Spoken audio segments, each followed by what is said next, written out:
Yeah. Yeah, by 2,000 shares of the old Saltier episode at 22.3. It dropped again? Make that 3,000 shares. And how are our 2 building float tanks episodes doing?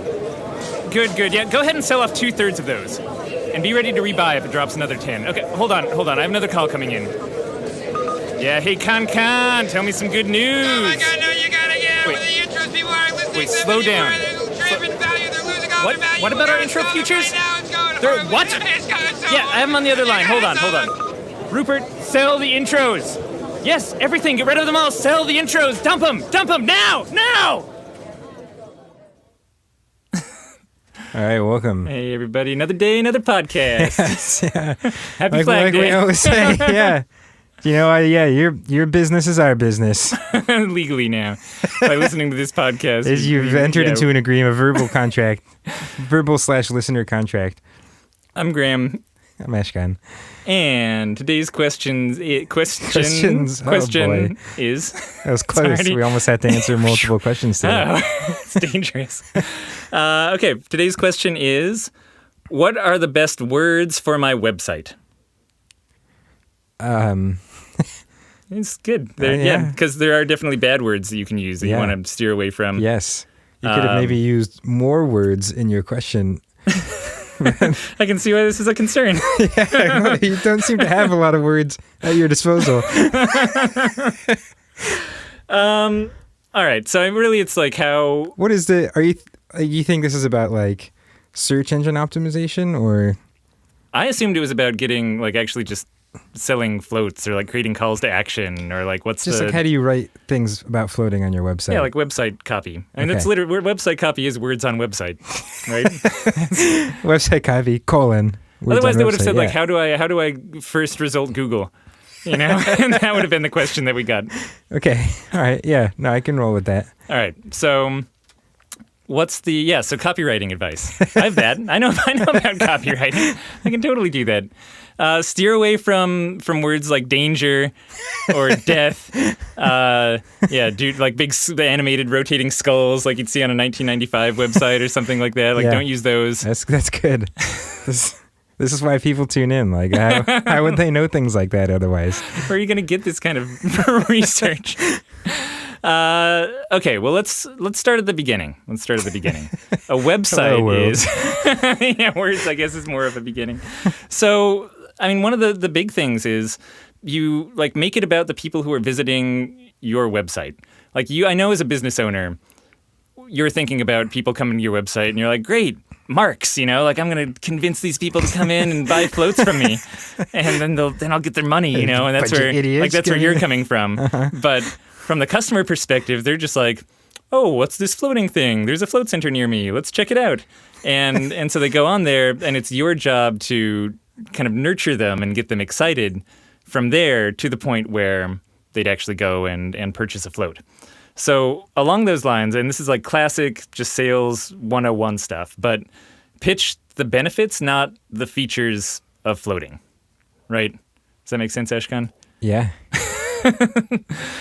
For example, right, you wouldn't say, like pitch black and, no light, no sound, no sense of touch, no gravity. I mean, you could say things like that, but far better would be, stretches out your spine as a result of having all this salt in the water, feels like a massage without getting touched, get away from the hustle and bustle of the outside world, things that are explaining what they're getting as a result, which is rest and recovery and, de-stressing time, all of the things that come along with the fact that there's these weird sensory deprivation devices.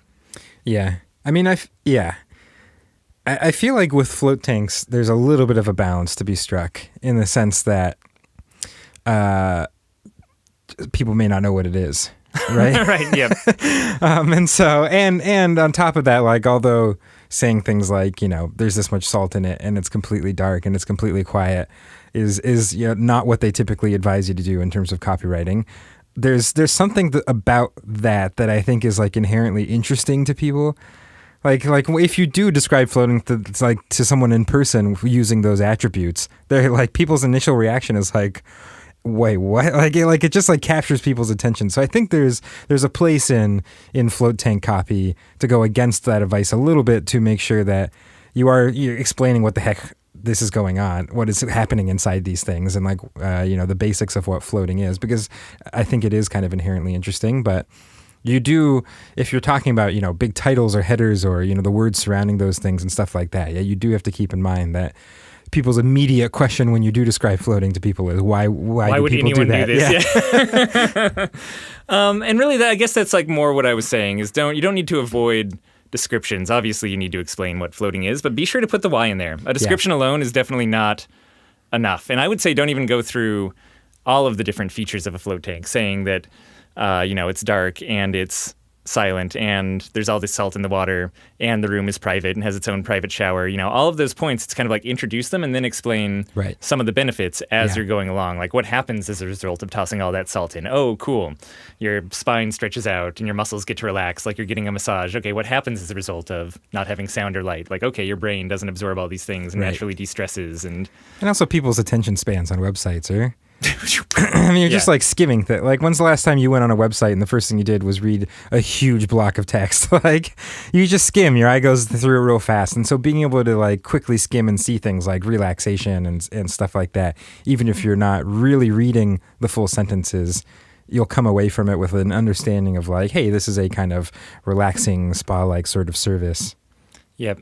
Other things to avoid with words on website? Again, really common sort of advice here, but avoid things like the word purchase or buy or cost as much as you can, right? Like if you have a main call to action button on there that says, buy floats or, purchase your float or something like that. Instead, consider schedule, a float or get your float or something like that, where what they're doing is not spending money, or you don't want to emphasize that they are spending money. you don't want to make that really salient in their minds and make them feel that pain before they have to do it. So again, saying like schedule something or get something, really the direction of exchange here is going towards them, not away from them, is sort of the verbiage that you want to use for a lot of the writing. Receive your floats.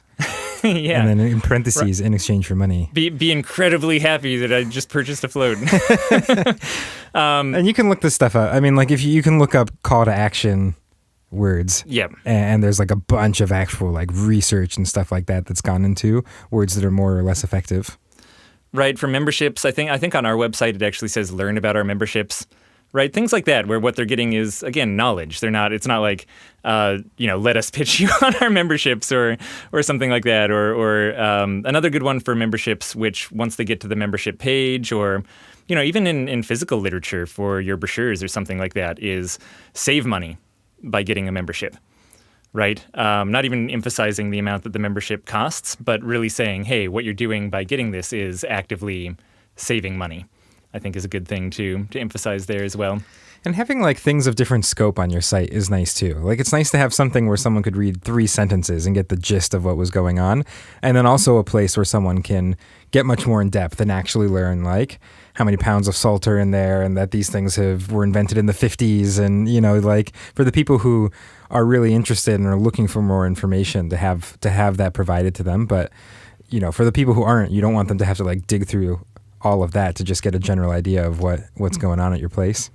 Yeah, and again, keep in mind who's coming to your website, right? This isn't float researchers. I mean, most often it's not even going to be the press or someone who's really trying to get this totally comprehensive view of floating. It's people who are curious about hopping in the tank and want to see if it's actually something that's for them. So as you're going through and, even if you do have little teasers that are leading into longer form content about, the benefits of floating and what people get out of it or what they can expect from their experience, every sentence and every paragraph, keep in mind what you're trying to actually accomplish, which is getting people excited to come into your business. So shorter is always better. We touched on that a little bit, but keep it short and sweet and keep it exciting and engaging. Make it about the person who's coming in. Even doing things in the second person, you will, or this is when you'll enter into kind of a deeper state of the float or something like that actually allows them to, as they're reading along, picture themselves in that scenario. It's one of the few places you actually see the second person often is in sales copy. It's not so often you pick up like a book off the shelf and it's like, hey, you're reading this book. Let me tell you a story about you, And, it's not entirely related to sales, but I always find it considerate, or I think websites for brick and mortar businesses in physical locations should always have their hours, their phone number, and their address, and their email, I guess, too. Like, very easily accessible, like probably somewhere on your homepage, right there. Because a lot of times that's what people are coming to your website for. Like they already know what's going on. They just need to give you a call real fast. They're just trying to look up the address, or much more often they're trying to check your hours because, hours are only so trustworthy on kind of third-party websites. So just keep that in mind. Like have that, know that is a big reason people come to your site, and have that information kind of friendly and available to people. And yeah, I guess one other thing I'll say, and I don't really have a great solution to this one, but there are interesting challenges around trying to write good copy for a Float website specifically. And one of them is just that there's so many different kinds of people that get so many benefits out of floating. Like if you're pitching something that has a very specific purpose, like exercise equipment for rehabilitation from like a certain type of car accident, right? You know exactly who your audience is. It's like, hey, do you have whiplash? We have something that'll help with whiplash. And that lets you really like hone in your pitch and make sure that it's being a little more concise. I mean, you can interview people who've had whiplash, you know exactly what it is that they need, which means you can pitch your product as delivering directly to their needs.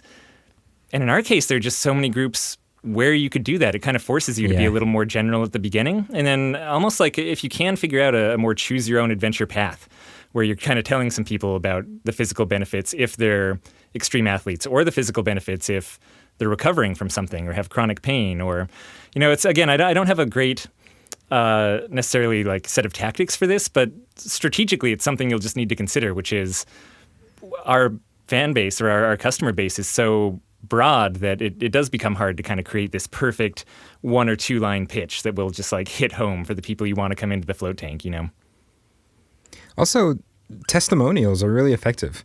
Oh yeah, that's actually... They sound really like...